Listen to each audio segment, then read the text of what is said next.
podcast for curious mind. Hai teman KBR, kamu lagi dengerin Uang Bicara, menavigasi kamu supaya tetap cuan bareng saya Puri Anindita. Service Senior Living, ini kayaknya mulai sering kita denger ya beberapa tahun ke belakang.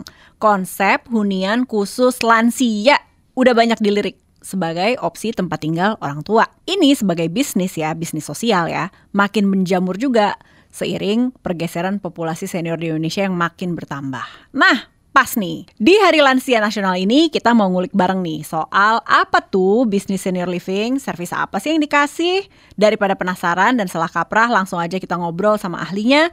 Udah ada Pak Trisno Muldani, beliau adalah Wakil Ketua Harian Asosiasi Senior Living Indonesia. Langsung aja kita ngobrol di Uang Bicara.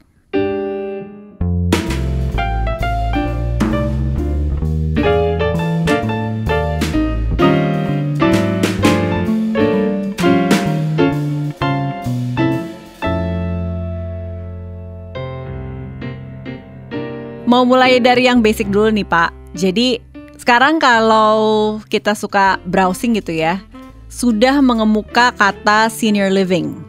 Apa bedanya sama panti jompo atau panti reda? Jadi kalau mungkin beberapa tahun lalu kalau kita mendengar kata panti jompo itu hal yang mengerikan. Kemudian kalau orang tua kita dititipkan di panti jompo, yang kata yang muncul frasanya adalah durhaka gitu. Anak durhaka gitu. Serem ya. Ya betul. Tapi kondisi kita saat ini tadi yang Mbak Puri sampaikan, sandwich generation, kita di situasi yang sulit ya harus mengurus anak dan orang tua di waktu yang bersamaan. Waktunya itu baru waktu ya.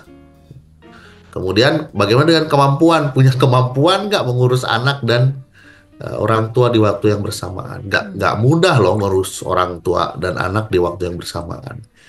Kita sebagai generasi kedua cenderung lebih memilih mengurus anak kita secara langsung kalau ada waktunya. Bagaimana dengan orang tua? Nah, orang tua ini cenderung menjadi terpinggirkan. Jadi mulai 2012 di Sentul itu ada yang namanya Rukun Senior Living. Itu pionirnya.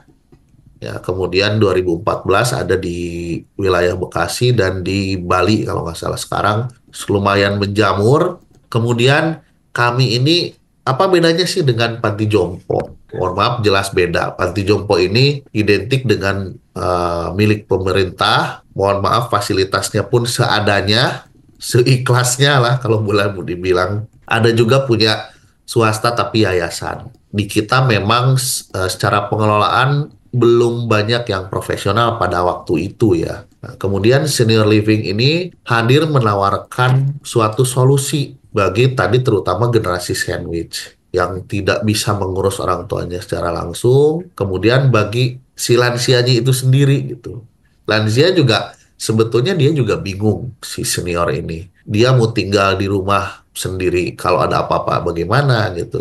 Tinggal di rumah, anak juga ada menantu, ada cucu, ada apa gitu. Banyak pertimbangan. Jadi hadirnya senior living ini bisa menjadi alternatif pilihan gaya hidup untuk si senior. Nah, si senior ini harapannya punya pilihan, kemudian punya aktivitas, kemudian bisa menikmati fasilitas yang ada di senior living. Kalau Mbak Puri membayangkan ke panti jompo itu, ya mohon maaf tadi saya cerita fasilitas seadanya gitu. Kemudian makanan pun ya seperti itulah gitu. Jadi memang karena sosial kan, kita yang penting makan gitu.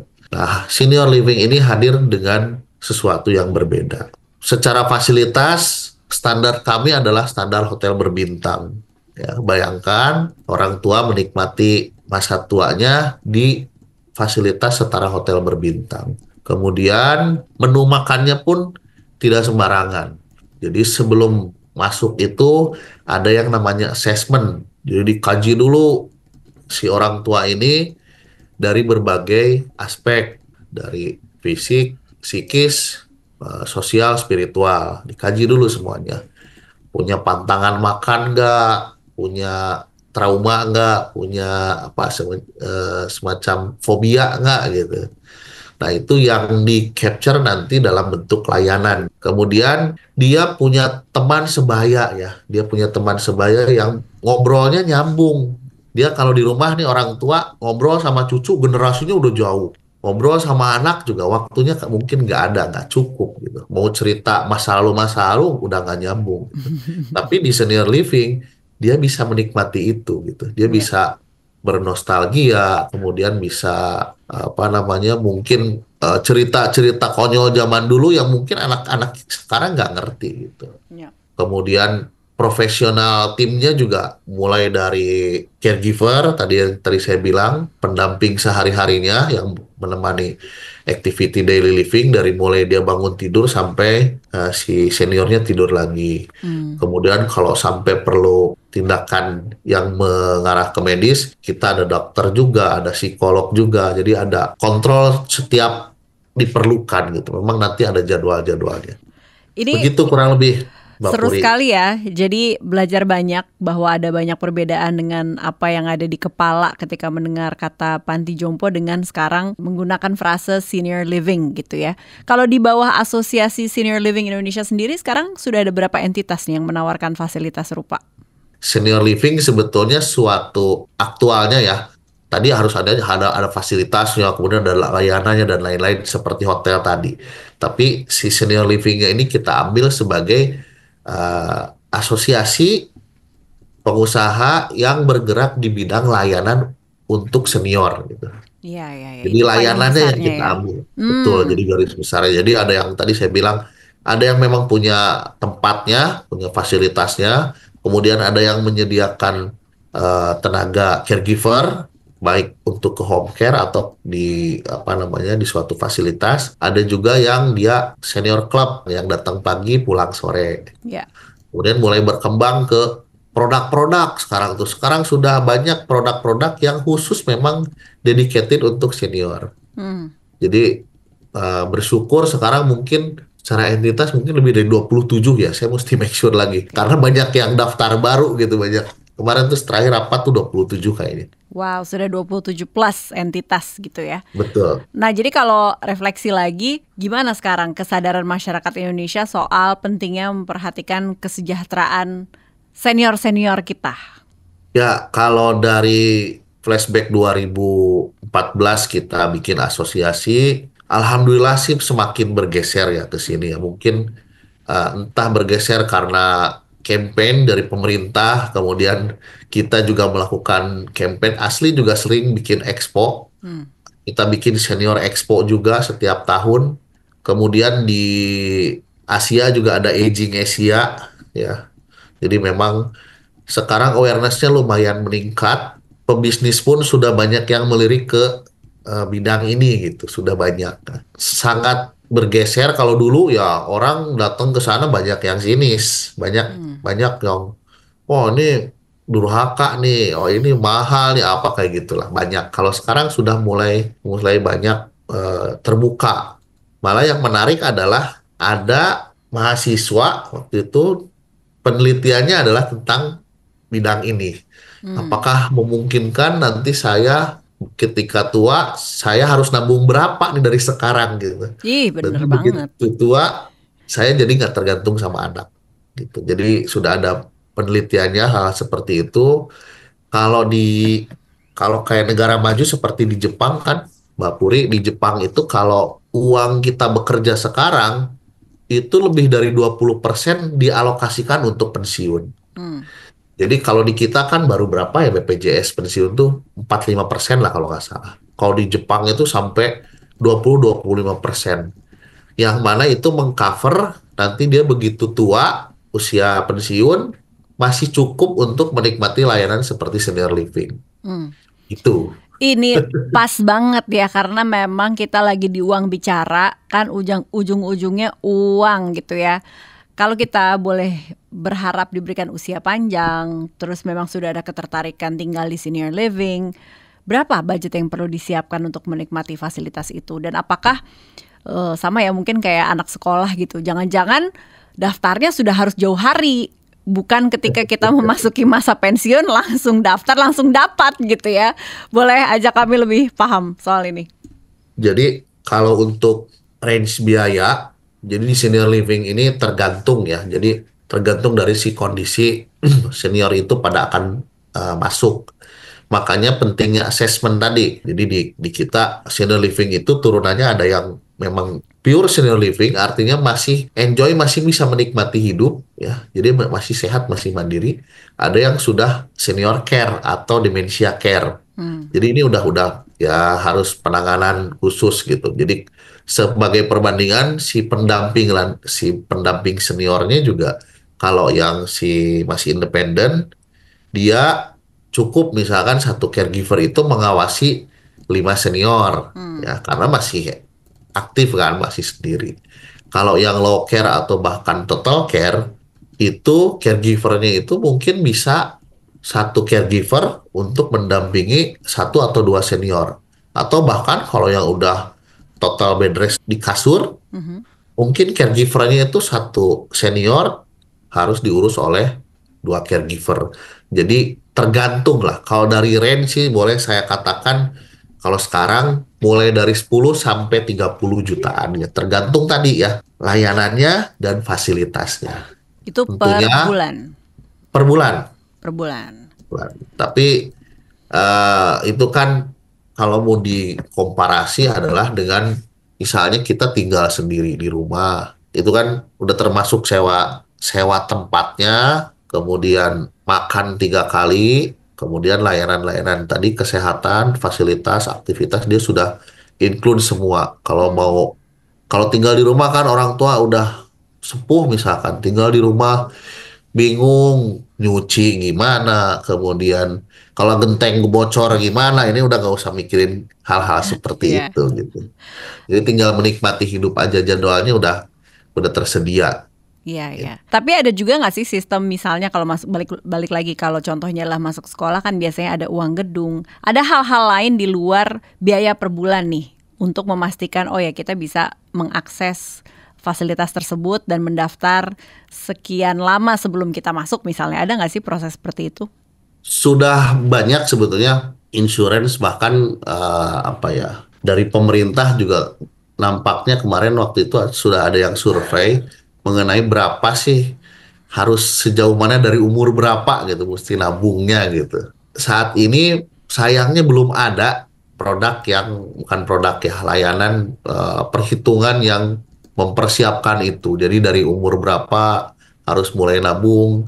Tapi kalau berkaca dari negara-negara maju, yaitu Jepang itu menghadapi tahun 2000 ya, kalau nggak salah 2000 itu dia mengalami aging population kayak kita sekarang lah. Dia itu dari tahun 60 sudah mempersiapkan sistem asuransinya, kemudian bagaimana berapa yang harus ditabung gitu oleh negara. Jadi kalau di Jepang itu sudah sampai ke tahap kalau udah lansia, kalau udah senior, tinggal milih mau yang seperti apa. Ya. Fasilitasnya mau di gunung, mau di laut, atau mau di perkotaan, si fasilitas senior livingnya.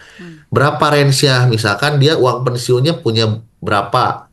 Seharinya misalkan 1 juta, jatah dia 700, berarti kan tinggal nambah 300. Udah sampai seperti itu kalau di Jepang. Kalau di kita kan belum lah ya, kayak BPJS aja kita kan masih perlu penyesuaian gitu. Jadi kalau di Jepang udah kayak BPJS lah, kalau masuk ke fasilitas udah kayak BPJS. Kemudian yang selain biaya yang 10 sampai 30 juta tadi, biaya kesehatan yang belum include. Jadi kalau sampai dia harus dirawat di rumah sakit, memerlukan penanganan medis, ya dia harus punya asuransi, entah itu BPJS atau asuransi swasta. Baru aja kita ngobrol bareng Pak Trisno Muldani, Wakil Ketua Harian Asosiasi Senior Living Indonesia. Tadi kita udah ngobrol ya kisi-kisi gimana kalau mau tinggal di fasilitas senior living. Masih banyak lagi yang mau saya tanyain, jadi jangan kemana-mana, tetap di Uang Bicara. Warga negara Indonesia yang pernah bergabung dengan ISIS ada yang menyatakan ingin kembali atau balik ke Indonesia. Ada beberapa wartawan juga yang mempertanyakan sebetulnya kepulangan mereka itu ada payung hukumnya. Berbagai peristiwa terjadi di sekitar kita, mengundang tanya, memancing ruang-ruang diskusi. Ruang Publik membahas berbagai peristiwa yang hangat diperbincangkan publik, menghadirkan narasumber kompeten, membuka perspektif, dan mendorong hadirnya solusi dan narasi baru. Kalau ada keluarga kita yang punya urusan dengan aparat seperti jual beli mobil, lalu terjadi seperti pemaksaan, itu bisa dilaporkan ke polisi juga nggak ya? Ruang Publik KBR, hadir Senin hingga Jumat pukul 9 waktu Indonesia Barat. Perbincangan ini juga hadir dalam bentuk podcast di kbrprime.id. Mari berdiskusi di Ruang Publik melalui saluran bebas pulsa 0800 140 3131. Ruang Publik KBR, salurkan aspirasi Anda. KBR, inspiratif, terpercaya.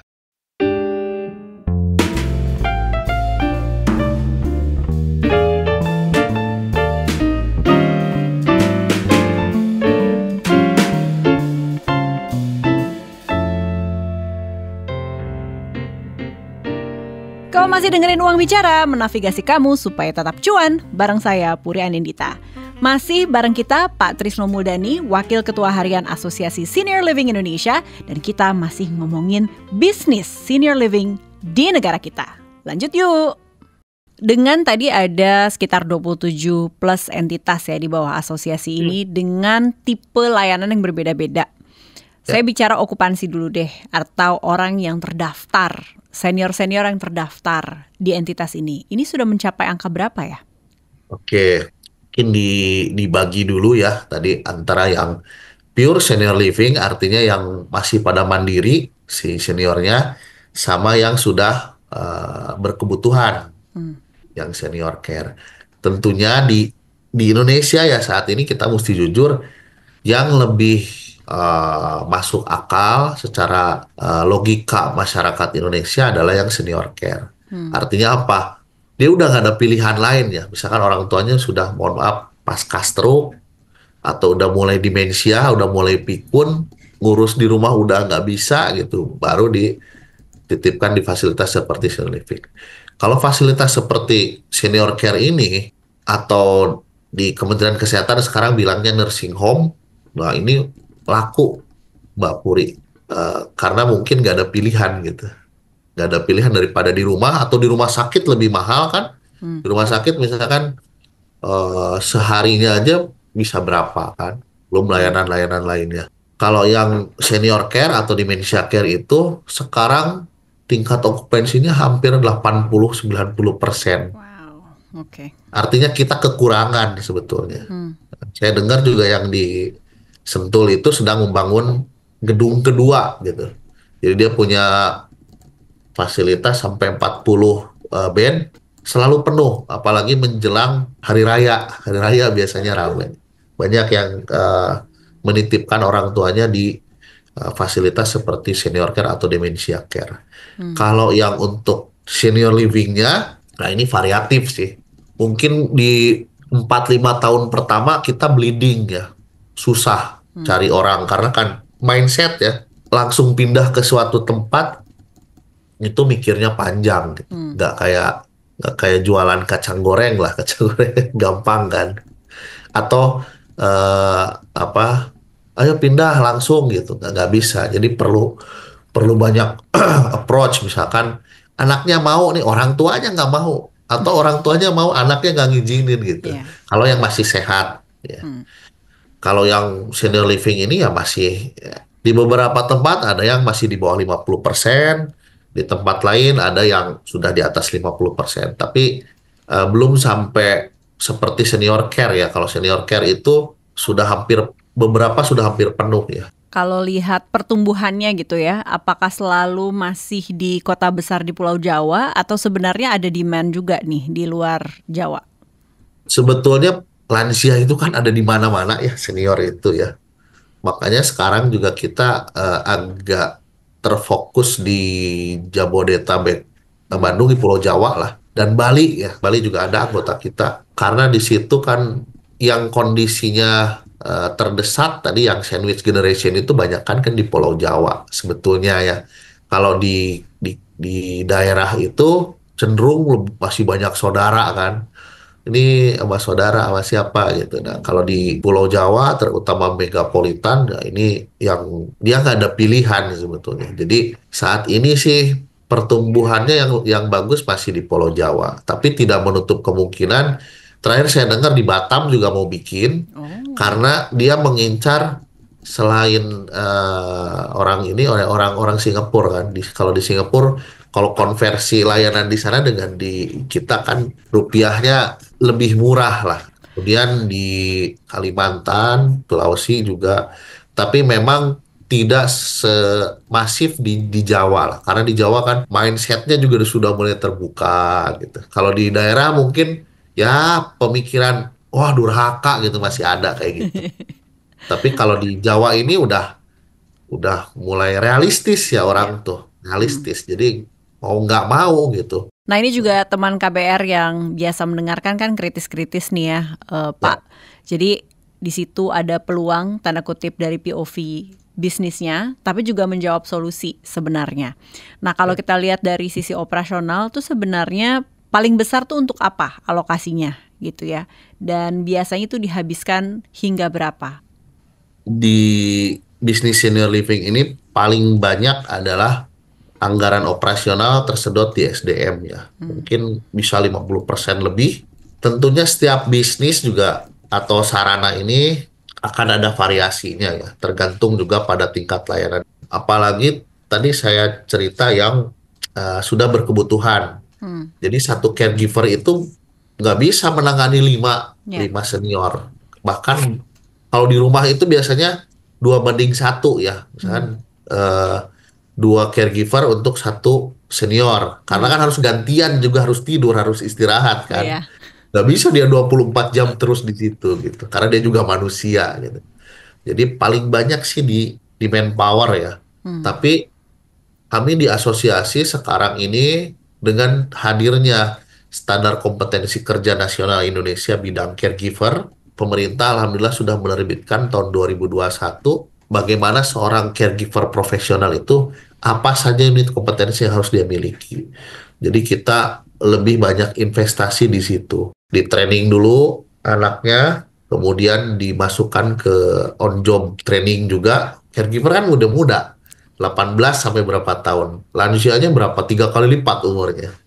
Dia harus punya mental yang kuat, tingkat kesabaran yang tinggi. Paling yang menjadi kendala adalah sekarang tuh gadget ya, Mbak Puri. Jadi anak sekarang kan cenderung pegang gadget terus.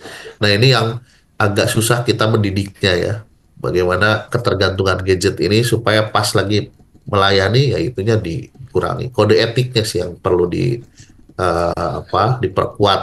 Nah, setelah di training kita sekarang sudah punya sertifikasi negara di bidang caregiver. Jadi dikeluarkan oleh BNSP. Alhamdulillah asli punya ke situ. Jadi kita asosiasi ini memastikan layanan ke lansia ini benar-benar profesional. Jadi asli ini benar-benar profesional. Kita memang berbisnis ya, tapi kalau mau dibilang socio enterprise, bisnis sosial, tapi hatinya tetap harus ada gitu. Bisnis dengan layanan hati. Kalau mikirnya uang terus pebisnis ya susah juga gitu. Ini harus ada empatinya, harus ada ya banyak hal lah. Karena ngurus orang tua ini complicated. Ini sambil Bapak tadi cerita, di Uang Bicara tuh udah beberapa hari ini atau beberapa episode terakhir tuh ngomongin layoff. Ini realitas sekarang gitu kan. Dan biasanya yang kena layoff tidak hanya yang usia muda. Usia yang di atas 40 tahun juga ini kena layoff, yang artinya bingung setelah ini harus bekerja apa. Nah saya jadi mikir, apakah dengan adanya peluang ini, orang-orang yang usianya 40 plus ini bisa nggak sih menjadi caregiver dengan bermodalkan tadi mengikuti pelatihan, habis itu dapat sertifikasi, termasuk ini juga yang muda ya, karena job market kan tersaturasi sekarang. Yang first jobber belum dapat kerjaan ya, masih status fresh graduate, tapi bukan lulusan keperawatan gitu misalnya ya. Apakah ini peluang nih selama mereka mau mengikuti prosedurnya? Ini juga menjadi concern kami ya, begitu ada berita terkait dengan tingkat pengangguran yang meningkat di Indonesia. Sementara kita sendiri di pebisnis senior living yang memprovide caregiver itu kekurangan manpower setiap bulan gitu. Sebetulnya ini menjadi solusi. kami setelah ini insya Allah akan menghadap Kementerian Ketenagakerjaan, akan membuka mata mereka gitu. Ada peluang kan, pemerintah sekarang ada program kartu prakerja ya, tapi yang saya lihat prakerja ini cenderung normatif ya. Jadi hanya ikut daftar, ikut pelatihan, cari kerjanya sendiri, ikut job fair atau apa gitu. Sementara kami di asosiasi ini mungkin bisa menawarkan pelatihan, kemudian on job training, sertifikasi sama penempatan. Jadi kita tarik, kita ambil gitu si tenaga kerjanya. Jadi ini mungkin bisa menjadi solusi salah satunya. Apalagi kalau mau sedikit berani ya, Mbak Puri, di luar sana, negara-negara ketiga, negara seperti Jepang, Australia, Kanada, itu kan mereka aging population-nya lebih tinggi dari kita, lebih banyak. Bahkan Jepang itu lebih banyak lansianya daripada anak-anaknya. Di Jepang itu saking kurangnya orang, dia ada yang disebut, saya pernah ke sana tuh 2018, istilahnya apa ya, Roro Kaigo. Roro Kaigo itu orang tua merawat yang lebih tua. Ya. Jadi orang yang udah 50 merawat yang 70, 80 gitu. Ada sampai istilah seperti itu. Saking kekurangan manpower.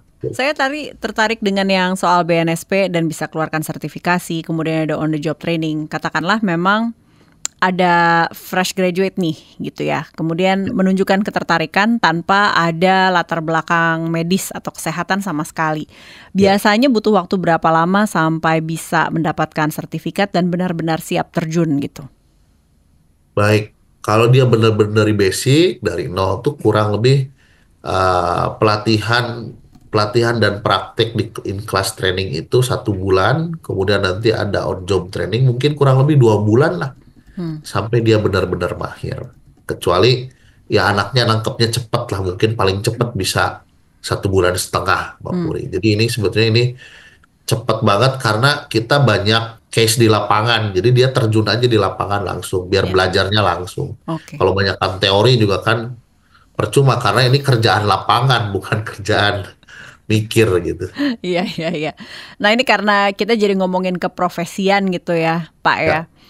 Umumnya berapa sih gaji atau salary? Saat ini sih kita di asosiasi menghargai mereka itu selalu mengacu kepada standar upah minimum. Kecuali memang misalkan dia masih magang ya, berarti kan ada aturan dari pemerintah kan, magang itu berapa persen dari upah minimum. Kemudian nanti kalau sudah melewati masa magangnya bisa upahnya lebih tinggi. Bahkan kalau sudah berpengalaman itu ada saya dengar sampai 6, 7, 8 juta per bulan. Jadi memang tergantung ya pengalaman, berbagai hal lah, jam terbang juga gitu. Menarik sekali. Nah, ini sih catatan juga sih buat kita ngelihat. Jadi proyeksi, saya bilangnya bisnis tapi bukan artinya bisnis semata mencari uang gitu ya. Seperti yang Bapak bilang tadi, ini sebenarnya kan bisnis sosial. Kedepannya akan seperti apa sih? Apakah kita akan tumbuh eksponensial atau sebenarnya landai sampai nanti 2045 gitu? Ke depan sih saya rasa mulai 2030 kita akan mulai agak ngebut nih, 2030 sampai nanti peaknya di 2045. 2045 kan yang dulu generasi baby boomers dulu, yang dulu belum ada KB ya, jadi yang anaknya 9, 11 dulu anak. Nah anak-anaknya itu tuanya nanti kan 2030 sampai 2045. Itu mungkin akan sedikit lebih cepat kalau proyeksinya. Nanti sekarang ini memang masih perlu berjuang, masih perlu sabar ya. Tapi dengan entitas sekarang aja sudah 27 dan masih banyak anggota lain di luar sana yang menyatakan diri siap bergabung. Kemudian banyak juga pelaku usaha, pebisnis yang menyatakan ketertarikan di bidang senior living, sudah datang ke kami konsultasi bagaimana sih cara mulainya dari mana gitu, harus dari mana. Banyak mulai dari contohnya seperti anggota kami yang masuk ke salah satu developer besar di Jakarta Barat, masuk ke Ciputra. Jadi dia sekarang mulainya dari senior club dulu. Jadi bikin suatu fasilitas di perumahan untuk memfasilitasi si senior beraktivitas. Kita waktu November kemarin bikin Senior Expo di Kemayoran juga banyak entah itu dokter, pengusaha itu menanyakan bisnis ini, bagaimana sih caranya, memulai dari mana gitu. Itu menunjukkan bahwa memang antusiasme mereka sangat tinggi, terutama di bidang lansia. Mereka juga pasti sudah melihat data aging population seperti halnya yang Mbak Puri sampaikan di awal acara tadi. Ini sekarang follow up question ya, karena tadi Bapak bilang ada expo gitu ya. Apakah sekarang sistem franchise ini juga sudah mulai trending lah gitu, walaupun nih kuenya masih kecil ya dibandingkan dengan potensi 2030 sampai 2045. Adakah Pak? Kalau untuk franchise saat ini belum ya. Sebetulnya permintaan untuk membuka di franchise atau dengan skema bisnis yang lain itu banyak juga di tempat lain ya. Tapi saat ini belum. Tapi inquiry yang masuk ke asosiasi itu cukup banyak. Mungkin itu menjadi masukan kami lah. Nanti supaya bisnisnya cepat berkembang ya silakan franchise, tapi memang ada standar-standar yang perlu kita sesuaikan lah, karena senior living ini secara KBLI agak unik. Jadi kami itu waktu 2012-2013 itu kemana sih menginduknya bisnis senior living ini? Kemudian coba diskusi sana sini, akhirnya masuknya dari mana? Agak unik, masuknya dari Kementerian Pariwisata. Wow, ya tapi ini sesuai cita-cita sih. Sebenarnya kan Indonesia pengen mengeksplor healthcare dan wellness ya. Betul. Itu payung besarnya. Jadi ini berarti sudah selaras ya, ternyata ke pariwisata. Pariwisata, jadi ada Permenpar 18 2016. Jadi bisnis senior living ini masuknya ke hunian khusus wisata lansia. Jadi berwisata. Jadi buat mereka itu prinsipnya kalau udah tua, living is traveling. Jadi tinggal di suatu fasilitas itu ya buat dia ya menikmati hidup, jalan-jalan gitu. Prinsipnya seperti itu. Jadi kami sedang merancang standarnya dengan Kementerian Pariwisata bagaimana standar minimum suatu fasilitas seperti senior living. Jadi kayak kita kan nggak boleh ada undakan, harus ramah lansia, harus ada rep dan lain-lain gitu. Itu yang kita perlu standarkan supaya layanan kita terhadap lansia itu seragam di mana-mana. Makanya kalau udah seperti itu, mungkin franchise lebih mudah kali ini. Ya, untuk itu ya tentunya pemerintah perlu bekerja sama, kemudian mendukung dan memberi kemudahan lah bagi pelaku usaha di bidang senior ini agar kita bisa segera berkembang dan siap memenuhi kebutuhan banyak lansia di beberapa tahun mendatang gitu. Jadi lansianya jadi ada pilihan ya, silakan kalau memang tidak mampu ada layanan punya pemerintah, bahkan mungkin kita bisa mengadvokasi bagaimana sih punya pemerintah itu supaya mohon maaf layak gitu untuk lansia gitu. Bisa seperti itu. Jadi kita bisa kolaborasi sebetulnya. Itu tadi Pak Trisno Muldani, Wakil Ketua Harian Asosiasi Senior Living Indonesia yang udah ngejelasin nih perbedaan signifikan antara senior living sama panti reda atau panti jompo sampai ke prospek bisnis senior living ke depannya. Mudah-mudahan kamu juga jadi punya gambaran ya kalau misalnya nih lagi cari tahu soal senior living, misalnya untuk kerabat kita yang sudah sepuh atau orang tua kita sendiri. Nah, gitu dulu episode kali ini. Kalau teman KBR punya kritik, ada saran, atau ada masukan ide nih, atau justru ada pembicara yang pengen diundang, boleh banget selama topiknya ekonomi, keuangan, dan literasi finansial. Kirimin emailnya ke podcast@kbrprime.id dengan subjek Uang Bicara. Saya Puri Anindita pamit, dengerin terus Uang Bicara menavigasi kamu supaya tetap cuan setiap Kamis di KBR Prime, Spotify, Noise, dan platform mendengarkan podcast lainnya. Bye for now.